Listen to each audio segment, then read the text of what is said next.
with us today. He's going to be answering some questions surrounding Title IX in the civil lawsuit against Pop Isaacs. Mark is actually a diehard Texas Tech fan. He went to Texas Tech. He grew up in Lubbock. Was actually on the Texas Tech baseball roster in 1998, which I thought was super cool. But in terms of Mark's background, he spent 12 years as a prosecutor. Actually spent a couple years in the Lubbock DA's office. He specializes in Title IX and criminal law. Mark, welcome to the podcast, man. I appreciate it. Thank you very much. And I appreciate you being very, very precise in your words as far as being on the roster in 1998. That was a pretty salty team that they had back then. So right. I appreciate that. But thanks for having me on, gentlemen. Absolutely. So can you provide us a brief overview of what Title IX entails for our listeners who might not be familiar with what that is? Okay. Obviously, this is all surrounding the new issue dealing with Pop Isaacs and what has happened surrounding that. And it's important to kind of differentiate the different types of areas that we're dealing with, because we hear the words like sexual assault. And obviously, the first thing that conjures up in your mind is a criminal case. So there's the criminal system. Then there's a civil lawsuit that I'm sure everybody's seen. And then there's a third avenue of Title IX, okay? And what that is, every university in the United States, it's governed by federal law. And they're required to have policies in place with their university.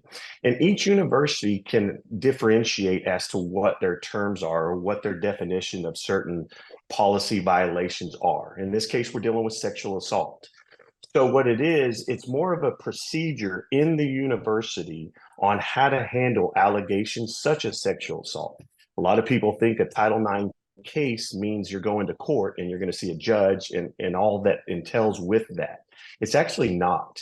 It's a process separate and apart from the court system, either civil or criminal, and it deals specifically with the university in their own policies and how they're going to regulate their policies and how they're going to regulate people who are accused, or we call it a complaint.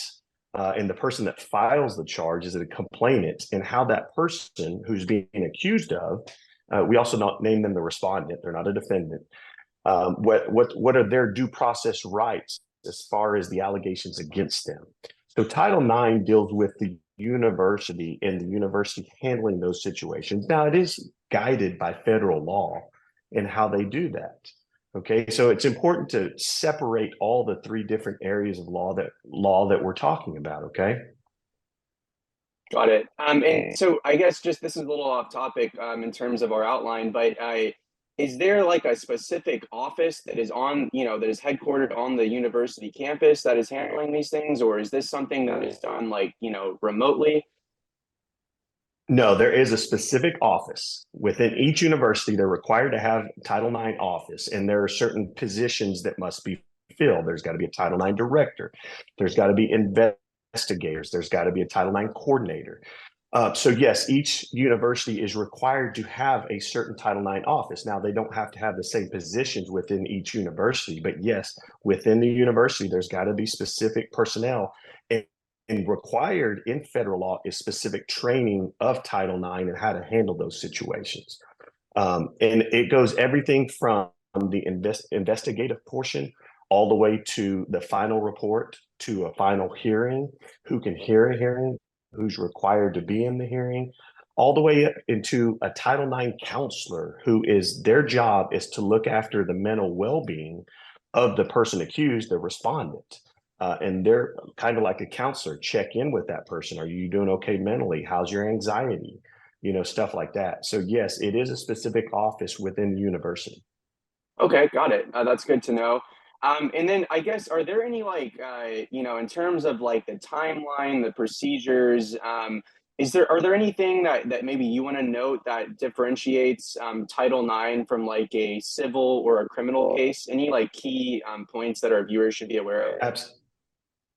Absolutely. Okay. Title IX, the federal code states that Title IX in the investigation and even the final hearing must be wrapped up within a reasonable time. And that's really what it says. And each university has kind of like what their deadlines are. Like, for example, there's some universities down south that I know that I've worked with that they like to stay within a strict 90-day policy. That means wrap it up within 3 months. Okay. Other universities that I've dealt with, 180 days. Now, that is what their goal is. I've been a part of many Title IX processes that go all the way to a final hearing that, frankly, they just can't get within that time frame. But they try to wrap it up within a reasonable time frame. Let's change that to a criminal sector. Other than the statute of limitations on a criminal offense to be filed or pursued, there's not much time limit. Once it's filed or an indictment happens in a criminal case, it can last for years. Same thing on a civil lawsuit. You have so much time to file the civil lawsuit, but if you file that civil lawsuit within the statute of limitations, and we're talking about years of statute of limitations, if you file it within there, however long it takes to resolve, it'll take years. So the Title IX process is definitely a lot faster than those other two avenues. But as I stated earlier, it's within a reasonable time. And when I say reasonable time, the reason why it takes so hard to get within that time frame is because these investigators are required to interview both parties, interview any relevant witnesses that either party sees as relevant. And then we have to coordinate both of their schedules, their advisor schedules, the hearing officer schedules to see who all can get on the same page as far as the date for a final hearing. Obviously, that's hard to do. Got it. And then just one more question on the Title IX situation with this specific, case. What is, like, in terms of, the process of their investigation? Are they going to be, what information are they going to be utilizing? Like, are they going to be utilizing information from the lawsuit, or are they going to be doing their own investigation and interviewing people that they think are, like, how do they pull this information, I guess? And are they going to be conducting interviews like maybe like a court would? Okay, so let's talk about the Title IX process, because it will answer a lot of those questions. Okay, once a student receives an initial complaint, that means they have been made aware that they violated a student code of conduct, and they're honestly able to see what the general allegations are. Okay, an investigator takes over the initial role within the university. They're a Title IX investigator, and their job, frankly, is to gather all the relevant information. Notice the key word relevant. Okay, so they're going to go interview the complainant. They're going to interview the respondent, who's the person being alleged to commit this violation. And if I'm like, I've represented respondents many times, and we say, well, I've got these two witnesses that can have relevant information as to the night in question. It's not necessarily, we have information about the complainant, they're a bad person. No, it's got to be relevant to what the allegation is. But if we give them these witnesses, they're required to go interview those people. So this investigator has the primary tough job of gathering all this information and evidence. Evidence can include text messages that provide context. It could be emails. It could be, frankly, I've seen it to where if there was a companion criminal case, they go get the probable cause affidavit of the criminal arrest.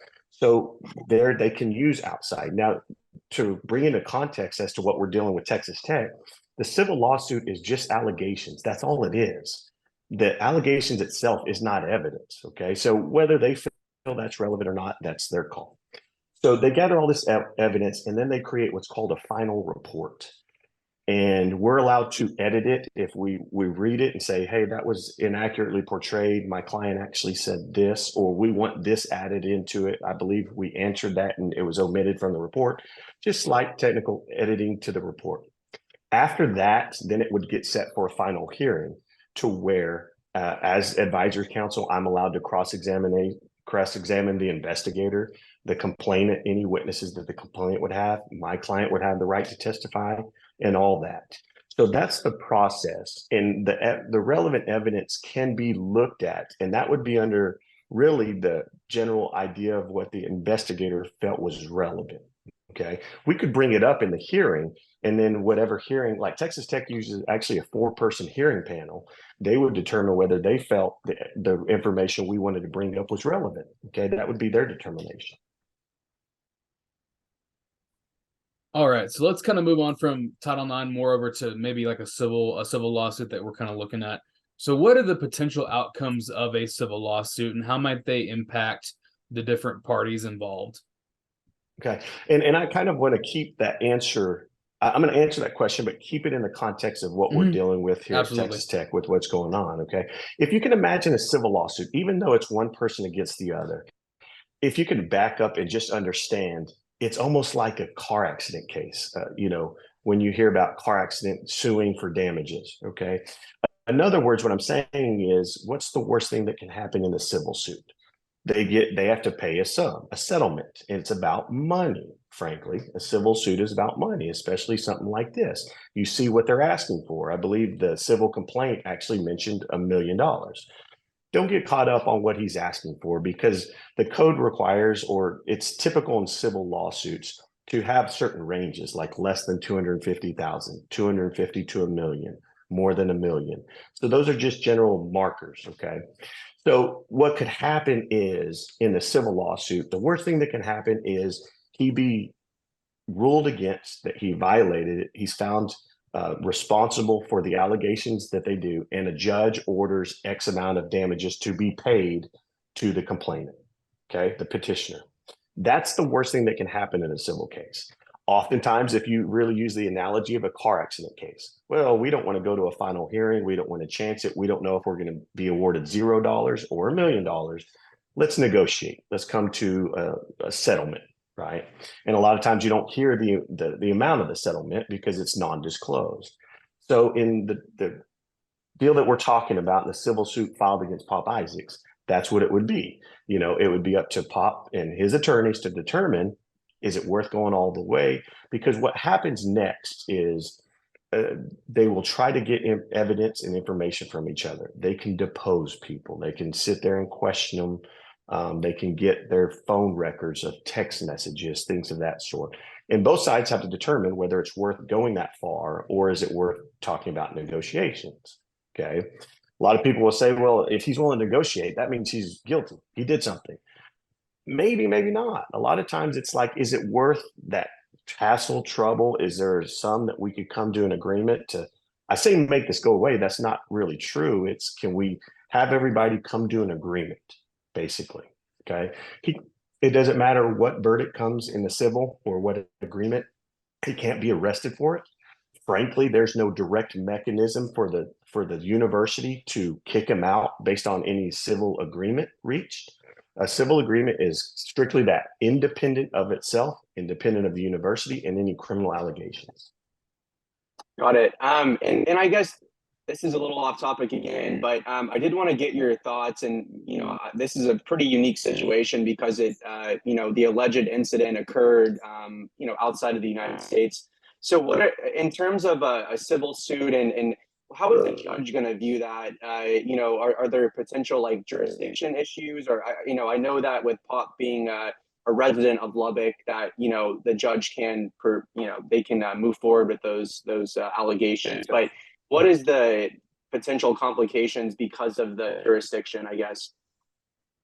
That's an amazing question, Austin. And here's a bombshell that not a lot of people are talking about, because, and I don't know if you've seen on X, Twitter, I've made comments about the Title IX process, and it kind of gave people insight to kind of settle down the anxiety of the Title IX and why is Pop still out there playing. That's a very good question. Okay. First, let me take the civil side, what you just talked about, the civil suit. This happened in the Bahamas. Well, civil jurisdictions say that you can file a lawsuit where the offense allegedly occurred, or where the defendant resides, or where the plaintiff resides. Well, in this case, both of them resided in Lubbock at the time of the offense. So jurisdiction is proper in Lubbock, Texas. Okay. That's why they filed it there. All right. Jurisdiction when it comes to Title IX. Okay. Remember what I said at the beginning. Federal law mandates or dictates and guides Title IX. This happened outside the United States. Technically, Title IX has no jurisdiction. Okay.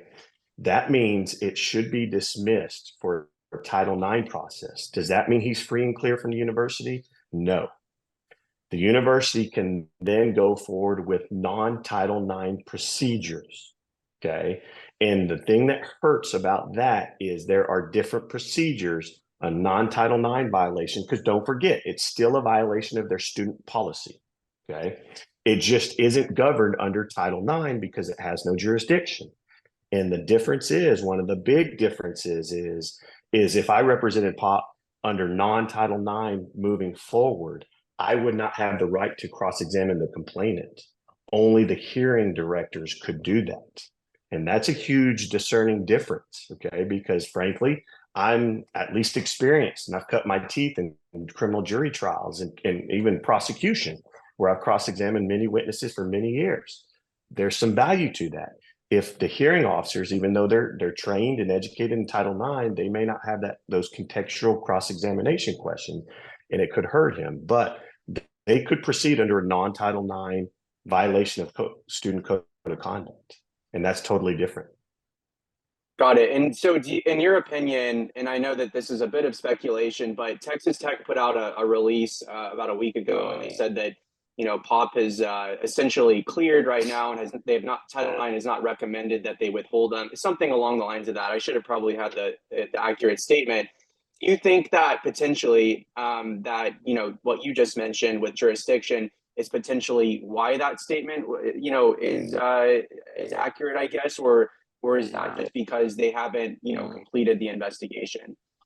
In my opinion, of course, this is my opinion. I don't represent Texas Tech, but looking at from what I do and my experiences, Title IX, part of the revamping, and I don't want to go into history because it could take a while, but they changed the law. They changed the way they did Title IX in 2020. And what they did was they added a presumption of being not responsible. Okay, you are presumed to be not responsible now until a finding of true by the greater weight of credible evidence. It's that whole 50 plus 1 or 50 plus a feather, whatever you want to say. Okay, but the important thing is the presumption of not being responsible. So as of right now, it doesn't matter how ugly the allegations could be ultimately. It doesn't matter. As of today, according to the university, he remains in good standing because of that presumption.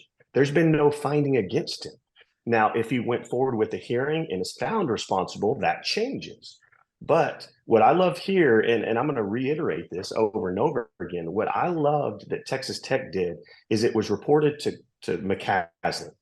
Okay, at some point, these university employees or officials, coaches, whatever you call them, they're all what we call mandatory reporters. They have to report it. But rather than trying to sweep it under the rug, hide it, handle it within the team, he reported it to the AD, and then they reported it to Title IX office. They did exactly what they're supposed to do. Okay. But even though it's reported to Title IX office, guess what? He's got that presumption. So when you go to the university and say, hey, what's Pop standing here? The university is like, he's in good standing because there's been no finding. And then they go forward with the whole investigation. And it doesn't matter if they interview him. It doesn't matter what evidence the complainant brings forward that is so damning against him. It doesn't matter. They haven't had the hearing, and he has that presumption of being not responsible. Got it. Yeah, that's all great information. And we really appreciate you joining today, Mark. I guess, Jacob, did you have any other final questions you wanted to ask? I did not. I really appreciate the insight and information. That was really, really, really helpful, I think, to everybody out there that doesn't really understand what's going on. Absolutely. And the sad part is, I'll close with this, is, we hear the words, and it's been echoed over and over again, sexual assault, sexual assault. Well, my understanding, one, we're not dealing with the criminal aspect. Okay. And that's got to be key, because if you look at the language of that civil lawsuit, the type of allegations that he puts forward, they sound criminal. They're alleging intoxication, the incapacity to consent, and then by force, because they said, I think the language that I read in the civil lawsuit was, tried to fight him off. Well, those both are criminal allegations, but at no time did they ever go to a criminal investigator or detective to open up a criminal complaint. So, for whatever reason, they chose to file a civil lawsuit. But keep out of mind the criminals sector, because a lot of people say, the presumption of innocence, or he has a right to remain silent, stuff like that. As far as I'm concerned, nothing has happened criminal in his case to even talk about that arena. Okay. And I think that's the distinction. I hate to step out of the box here, but that's kind of maybe why we had a little differentiation between what's going on with TJ Shannon in Illinois, because he was actually arrested on a criminal complaint. And then maybe the team or the university felt like they had to make action since there was a criminal arrest. Right here, we're dealing with a civil lawsuit. And frankly, as I stated earlier, the civil lawsuit, the worst thing that can happen is he has to pay money to the complainant or the plaintiff, excuse me. And that's the worst that can happen. The university can't kick him out because he agreed to pay a settlement on a civil case. All right.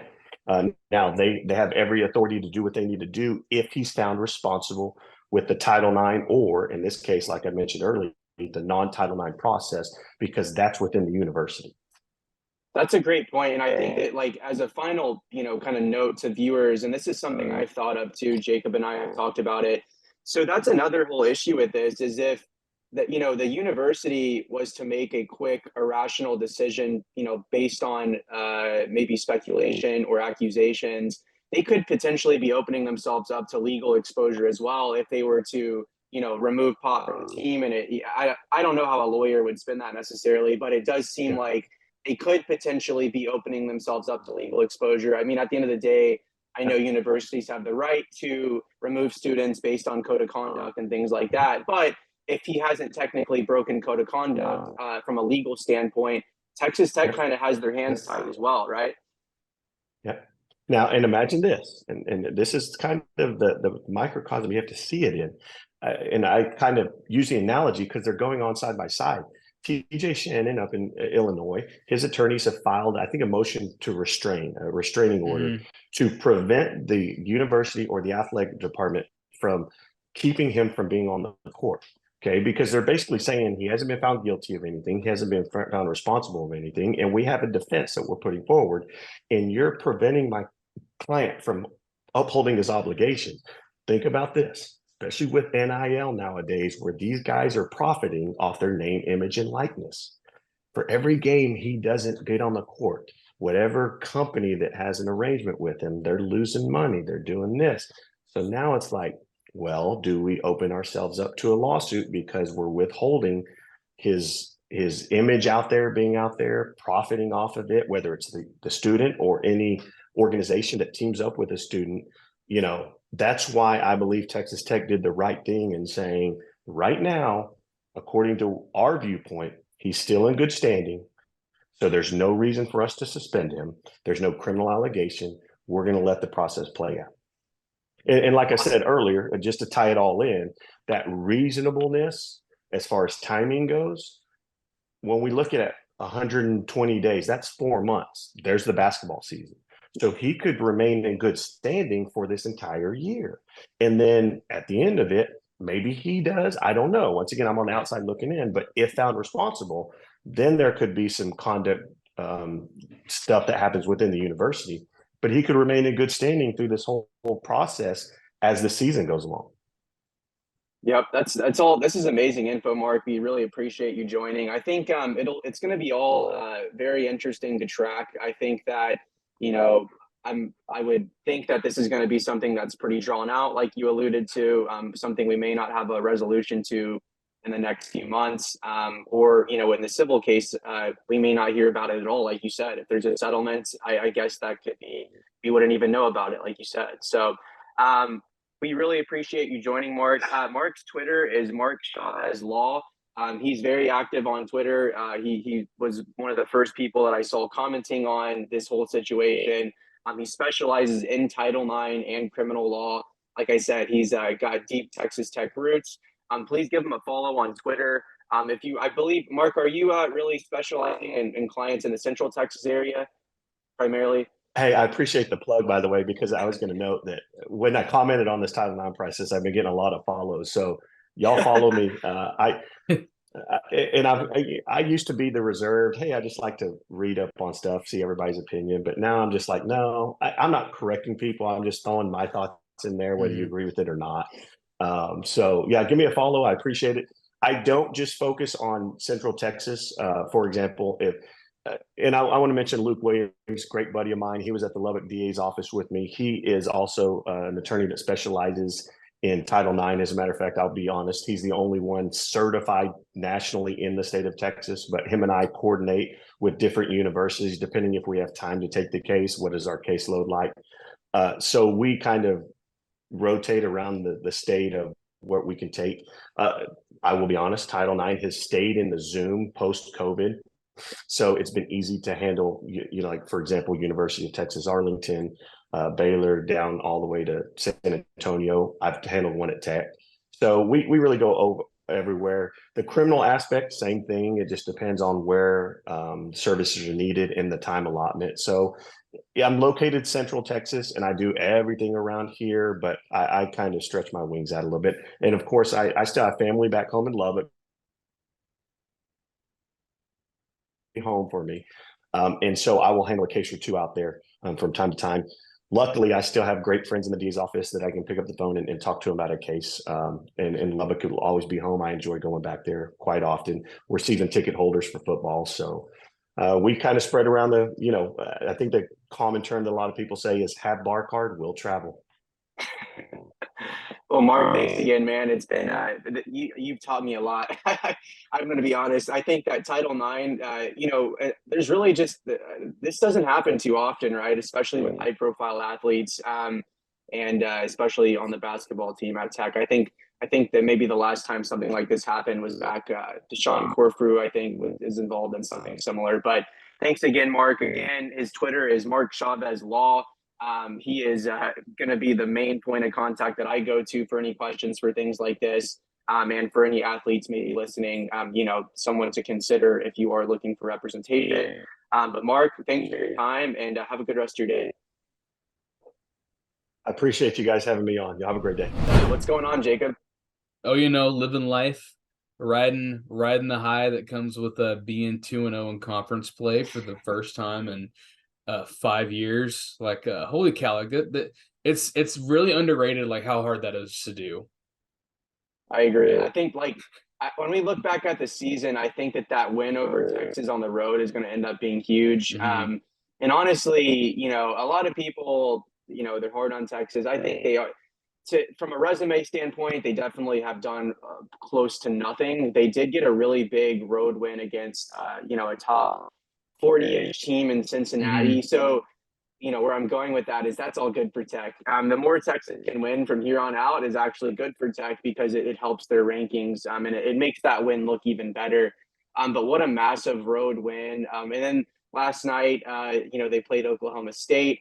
Oklahoma State took Baylor to overtime. Of course, this was in, at Oklahoma State. But a team that, is scrappy.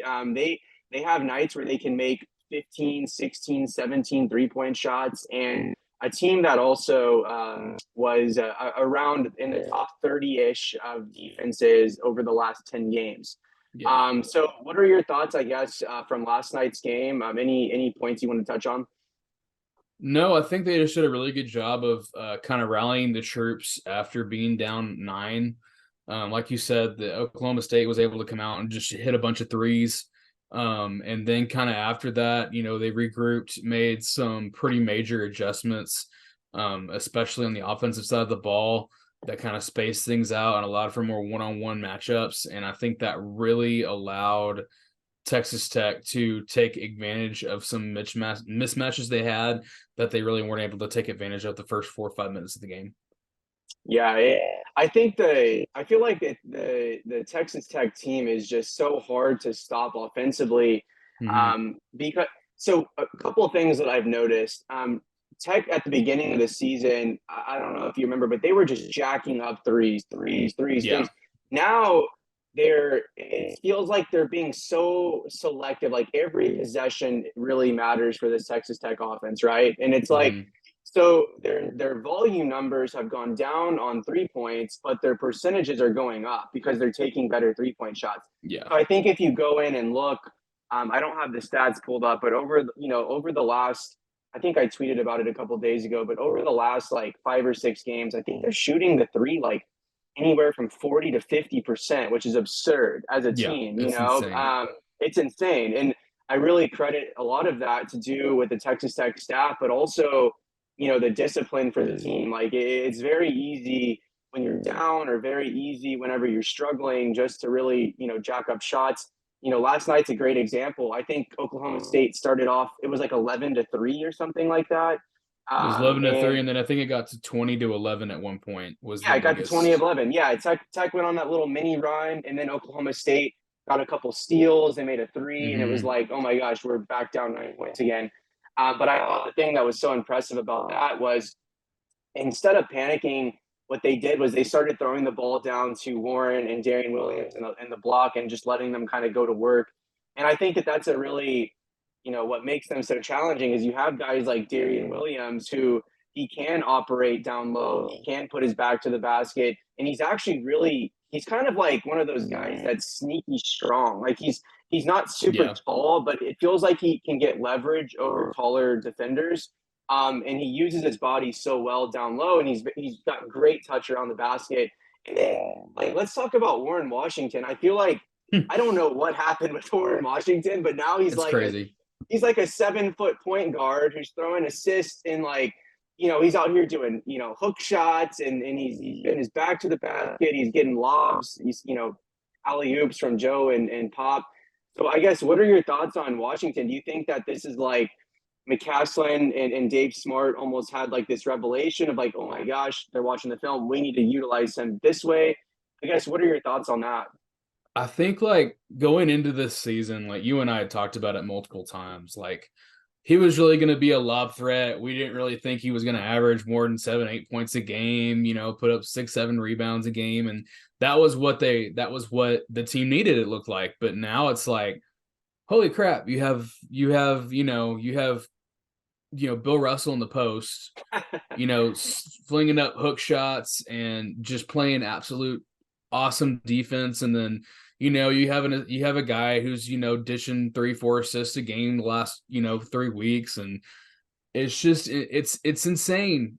Like, and McCaslin talked about at the beginning of the season about his like passing ability. Like, oh yeah, we're going to use that. Like, and we all thought it was kind of coach talk, like, oh, whatever, he's a big man. Well, he might get 1 assist a game, but no, recently I think everybody underrated him, especially like in transition. He's much better at spacing the floor, much better at getting the spots and making the right pass than a lot of people thought. It's just been incredible to watch him, because I didn't see him, I guess, coming in as a guy that you could clear everything out, throw the ball into him. But now you're doing that 4 or 5 times a game, and it's become a very efficient play. Yeah, I mean, yeah, his shooting numbers are just ridiculous. I mean, he's not taking, shots really outside of like 15 feet. But exactly. But I mean, like, here's how he opened up conference play. 15 points against Texas. He had 3 blocks. He had a steal, and he had 3 rebounds. So one thing that he isn't doing right now a lot of is rebounding, and I think that I do think that that's a little bit of a concern, not for him specifically, but I think we'll touch on this in a little bit. I think that rebounding in general, Tech could struggle against really good rebounding teams. But, and then against Oklahoma State, he had 16 points, he had a steal, he had 2 blocks, 5 assists, and 4 rebounds. So, I mean, he did everything. I mean, this guy's 7 feet tall, He's just, it's incredible. Like, I think if in our wildest dreams of like huge expectations, this is what he needed to turn into. Yes, to kind of push us over the edge, and I think he's doing it, and it's very exciting to watch. I agree. Yeah, it's a big development for Texas Tech. I think that just, him staying healthy is going to be very important. You never know with these tall, wiry guys. He doesn't. Yeah. I don't necessarily think he has a history of like, detrimental injuries or anything like that, but just something to keep an eye on. He has been playing quite a bit for being a 7-footer. But, I guess right now he's averaging about 30 minutes a game in Big 12 play, something along those lines. But yeah, so last night, Warren Washington was 7 of 10 from the field, 2 of 2 from the free throw line. And then again, 4 rebounds, 5 assists, 2 blocks, a steal, and only 1 turnover. So really just that's a stupid stat line. It's ridiculous. Yeah, it really is. And then, I mean, we could sit here and talk about everyone. I mean, Pop has been on an absolute tear as of recently. I think I think he's averaging like 23, 22 points a game over the last five or something like that. Mm-hmm. Darian Williams, just, I mean, if there's one player on the team that I'm just like the biggest fan of that doesn't get enough credit, it's Darian Williams. Like the guy is just, he's so good. He does so much. He does so much. He's He does a little he's, bit of everything. He rebounds, he can post up. I mean, he can pass, he can shoot it. he can shoot. He plays really, really good defense on multiple positions. Very It's good just, defense. Yeah. but say we like you said, we could go down the line. I mean, of course, we had Mr. 1K last night, Joe Toussaint. Yeah. He and I think he and Washington have been my two like most surprises. I didn't think Toussaint was going to get to this level. I thought he was going to be a solid 8 to 12 points a game kind of guy that's going to come in. He's going to be really consistent, but now it's like, oh wow, he's hitting step back mid range jumpers over like three people, and oh wow, he can throw lobs, and oh wow, he can get out of double teams and score. It's insane. How I agree. much some of these guys have blossomed. I mean, Yeah. of course, we could talk about Kerwin Walton all day too, about just from last year to this year. Like at some point, he's had to have an oh wow moment. Like, oh wow, I am good at basketball still. Because last year it was not there. And there, of course, we could talk about that all day too. Like there are a lot of things that contributed to that for him last year. And this year, it's like everything has kind of slowed down and opened up for him, and it's been really fun to watch. Yeah, I mean, that's the thing is like the way I view it is, you're probably going to get a good game out of either one of Joe, Toussaint or Pop Isaacs Mm-hmm. every game. Like hopefully one of them is going to have a pretty decent game every game. And then if you can have guys like, and if both of those guys are firing on all cylinders, which they really have been as of late, then again, I credit to their shot selection. I think that it's been so, so good.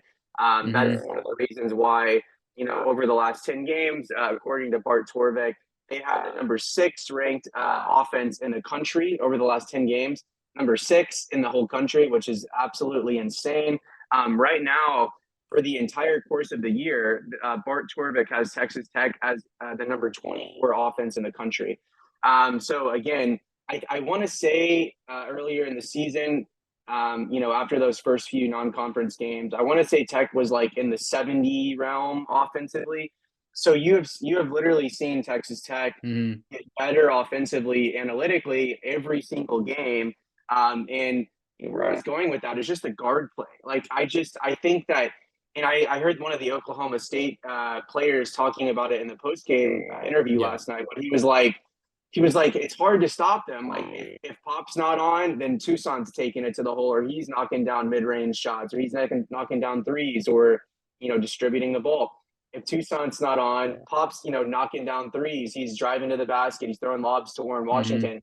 But then you have to also worry about Kerwin Walton and Chance McMillan, who are.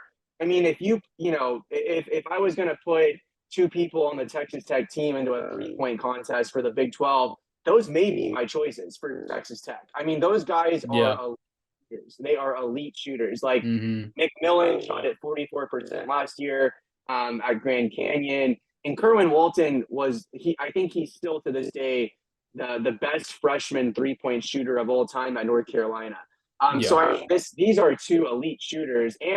But what's so interesting is Kerwin Walton now, and again, I credit to Grant McCaslin and the Texas Tech staff so much, but he's not just shooting, he's not just jacking up threes anymore. Like he's driving it to the basket. He's like, I mean, he's making some crafty plays with the ball in his hand, which is something that I think everyone's been kind of waiting for. He's also playing pretty good defense. I don't think he's the best rebounder necessarily. But man, what are your thoughts on the guard play? I mean, I feel like it's just been outrageous.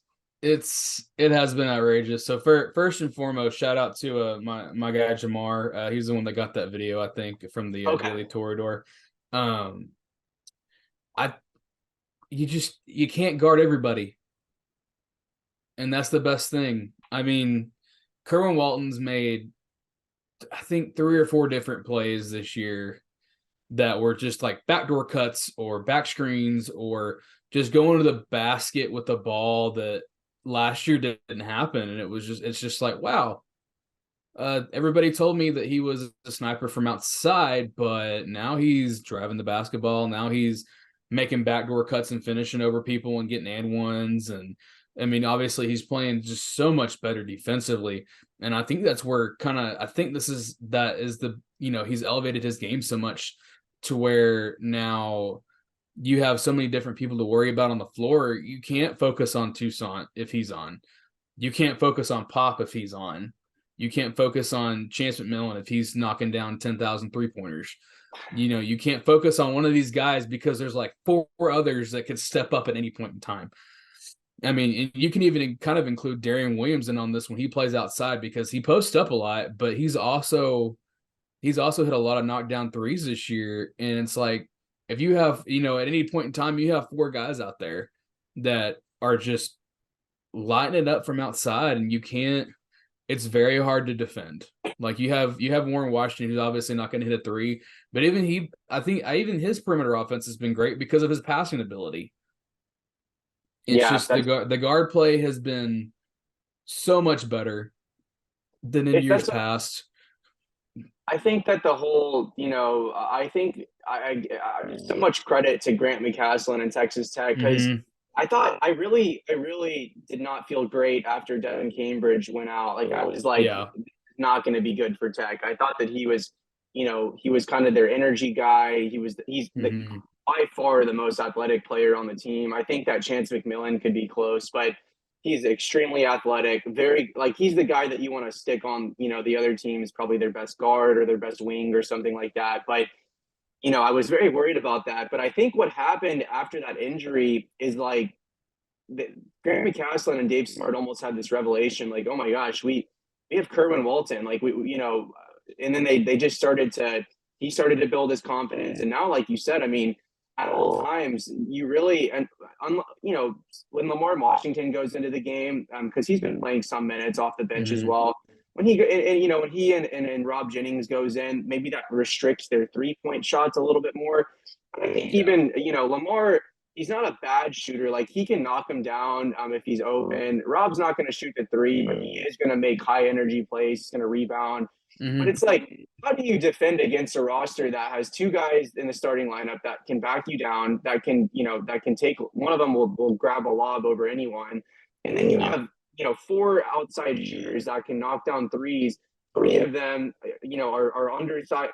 2 of them are undersized guards who are very quick off the ball.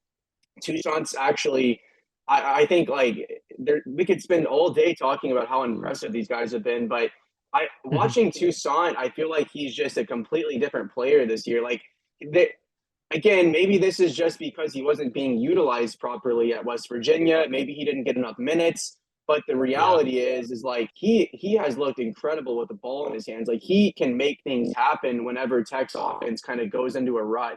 And he can play iso ball. He can get to the hole. And he's been really good at drawing fouls too. I think that's a very underrated thing that he's been doing. He'll get to the basket and he's got that like NBA, kind of mentality where he's like, he like kind of flails and flops and kind of, exaggerates things a little bit. But frankly, when you're a guard nowadays, you have to be able to do that.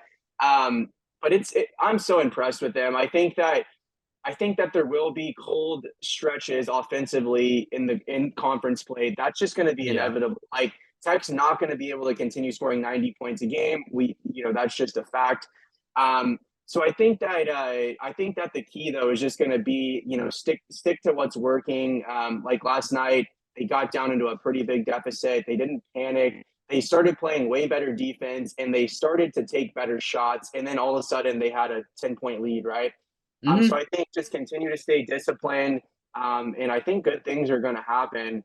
And then what about, so Texas Tech's obviously going to be taking on Kansas State this Saturday in Lubbock. What are time to pull up some receipts? Right.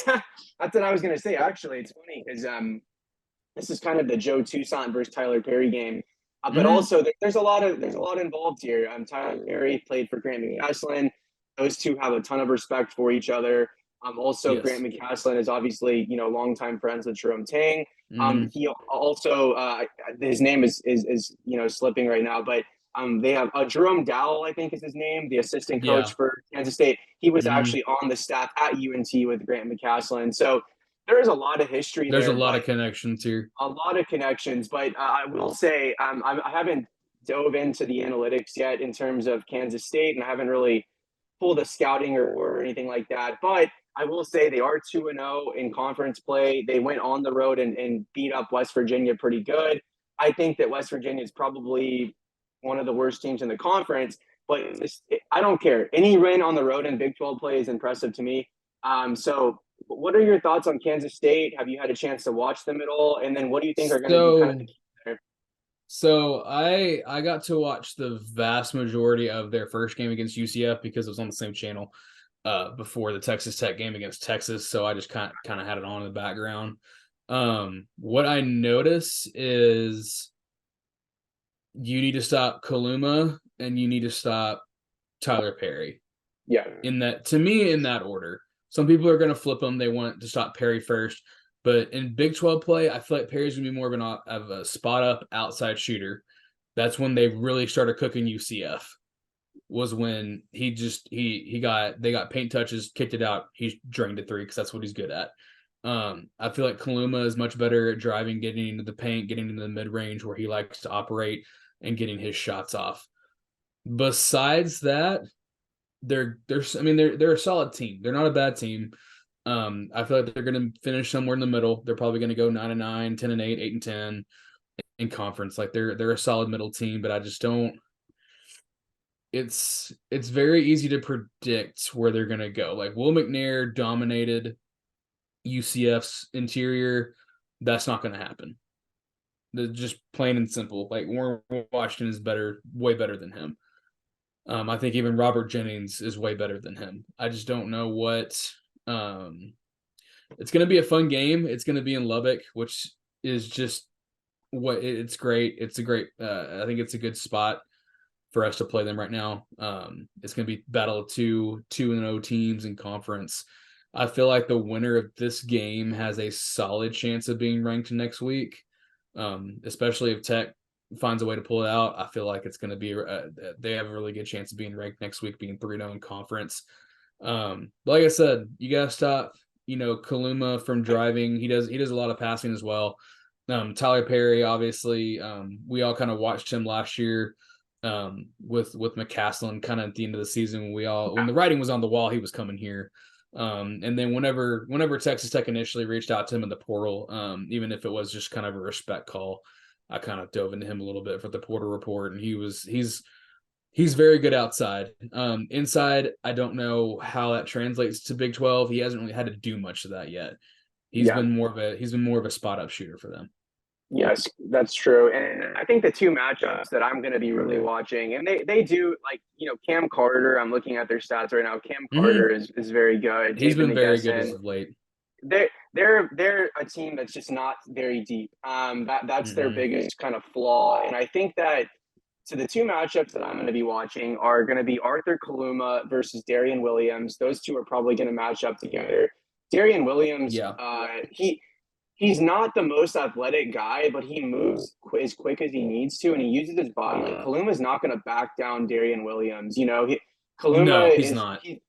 The biggest worry that I foresee with Kaluma is his slashing ability. I think that Tech's going to keep him out of the paint, and if they can do that, they're in good shape. So force him to the outside, and essentially keep him away from the basket. And then Tyler Perry, I really want to see. Grant McCaslin's obviously not going to stick one person on them, but if I had to guess, he's going to put Joe Toussaint on him. Let's be honest, Pop's playing good defense too, man. Like he's been pretty scrappy. His Pop's biggest flaw on the defensive side is, guys can blow by him. It seems like at times, sometimes they'll just kind of fall asleep a little bit on the perimeter and they'll blow by him. That's kind of why I think that they're gonna flip that. I feel like Pop's probably gonna start out on Perry because he's decently athletic, but he's not a guy that's gonna slash by you 15 times a game. But Cam Carter's that kind of guy.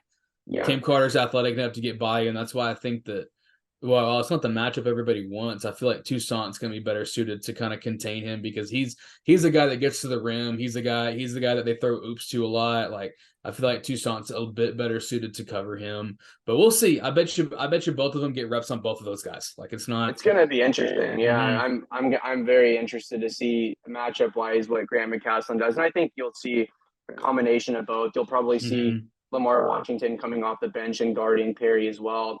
Yeah. But I think those are two really key matchups. I pulled up their Bart Torvik profile, and I think that the number one things that stand out, they're not very good on offense. They're very good on defense. So Yes.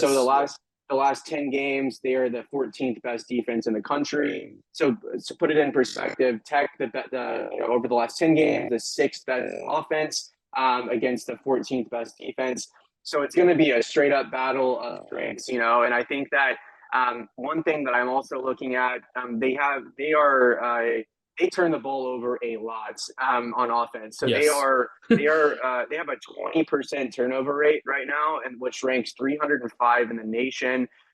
But on the one good thing, they don't really do much good offensively, and I'm not, I'm just saying that from the analytics. I'm not being Hmm. subjective, but essentially, they are a top 12 offensive rebounding team, which is very concerning to me Yeah. because Tech. I mean, even last night against Oklahoma State, I didn't pull the final numbers, but I had to guess they out rebounded Tech on the offensive glass. Most likely, I'm not sure 100%, but that is something to keep an eye on, in my opinion. Those little things, and McCaslin, the first thing he said last night after the game was. I'm still worried about rebounding, and I am too. So I Hmm. think that that's something to keep an eye on. And another final note that I'll say from their stats that I'm looking at here, Kansas State is 4-0 this season in close games. So that so they will pull if this game turns into a battle, they're not going to panic. That is a very intriguing stat to keep an eye on. Yeah. Um, but yeah, very, very interested to see this game. I think that it's going to be close. I don't think it's going to. We'll see. I think that it has the chance in the second half for Tech to pull away by 10 to 15 points. Hmm. But I do expect this to be a battle. Last thing I'll say to keep an eye on is if I'm Tech, I'm going to try and get Kansas State into foul trouble early and often. I'm driving Easily. at the hoop. Yeah, I think that that's going to be really important. Tech's been very good at getting to the free throw line, and they've been very good shooting their free throws. So against a scrappy defensive team, that's really a great way to equalize their aggressiveness. So Yeah. let's see what happens with that. But man, it's been good. I'm glad to be back on this, Jacob. We obviously got to interview Marc Chavez earlier Oh yeah. about the Title IX stuff. Again, Hmm. guys, please go follow Marc on Twitter if you haven't already. And yeah, and in terms of plans for the podcast in the future, Jacob and I have some exciting stuff we'll be kind of coming out with over the next few weeks and months. But you can expect more regular podcasts and potentially some different other avenues for us to engage with our our listeners and other fans and things like that. So, but Jacob, thanks a lot, man. I will, Absolutely. yeah, man. We'll recap the Kansas State game next week, and thanks Hmm. for joining. Yes, sir. All right.